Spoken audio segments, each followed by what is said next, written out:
एक सवाल से हम रोज जूझते हैं कि क्या स्केलिंग कराने से या दांतों की सफाई कराने से दांत कमजोर पड़ जाते हैं। आइए जानते हैं इसका सच। मैं हूं doctor Sahil Singh. I am consultant dentist at V medical clinics and diagnostics, DLF phase four Gurgaon. और आज हम बात करेंगे कुछ कॉमन डेंटल मिथ्स के बारे में जो बहुत प्रेवलेंट है। आज भी वही सवाल हम सुनते आ रहे हैं जो 10 साल पहले 15 साल पहले सुनते थे। पहला सवाल है, क्या स्केलिंग से दांत हमारे वीक हो जाते हैं या दांतों की सफाई से दांत वीक हो जाते हैं? ऐसा कुछ नहीं है।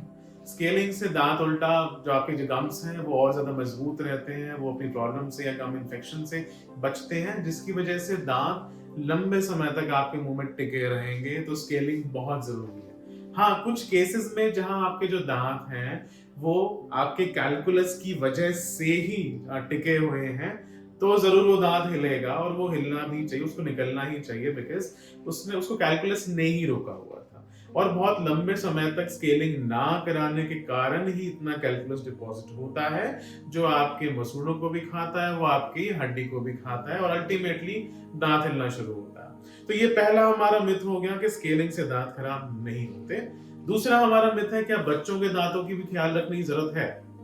जरूर है। दांत दांत है, अब वो बूढ़े का हो, बच्चे का हो या जवान का हो, दांत दांत है, उसका ख्याल रखना बहुत जरूरी है। बच्चों के दांतों में सारी वही परेशानियां होती जो एक अडल्ट के दांतों में होती है। उसके दांत में भी हमें रूट कनाल करने की जरूरत पड़ सकती है, कीड़ा लगे जिसको हम पल्पेक्टमी कहते हैं। उनके दांतों की भी स्केलिंग करने की जरूरत पड़ती है। और वही जो दूध के दांत हैं, उन्हीं के हिसाब से आपके जो परमानेंट दांत बाहर आएंगे। अगर दूध का दांत खराब है तो हो सकता है कि आपका जो परमानेंट टूथ है वो किसी गलत जगह से उभरने की कोशिश करे। इसलिए बच्चों के दांतों का ख्याल रखना बहुत जरूरी है। तीसरा एक और बड़ा कॉमन सा मिथ है कि स्ट्रेस अगर किसी को रहता है तो उसका दांतों से क्या लेना देना। बहुत कुछ लेना देना।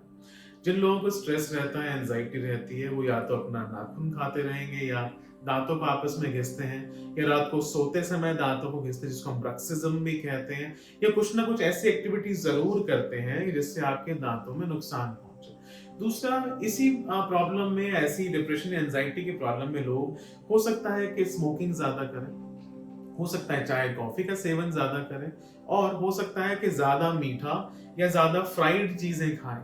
ये सारी ही चीजें आपके दांतों को भी खराब करेंगी और साथ ही आपकी आंतों को या आपके पेट को भी खराब करेंगी। ठीक है, ये तीन बड़े कॉमन मिथ्स हैं जो आई थिंक जो हमने आंसर्स दिए हैं वो लाभदायक रहेंगे। और आगे से अपने दांतों का बहुत ख्याल रखें, रेगुलरली स्केलिंग कराएं, अपने बच्चों के दांतों का भी ख्याल रखें। और अगर आप किसी भी प्रकार के स्ट्रेस से जूझ रहे हैं या आप कुछ भी ऐसी एक्टिविटी कर रहे हैं जिससे आपके दांतों में सेंसिटिविटी हो रही है या आपको दांतों में कुछ चेंजेस नजर आ रहे हैं, तुरंत अपने डेंटिस्ट को दिखाएं।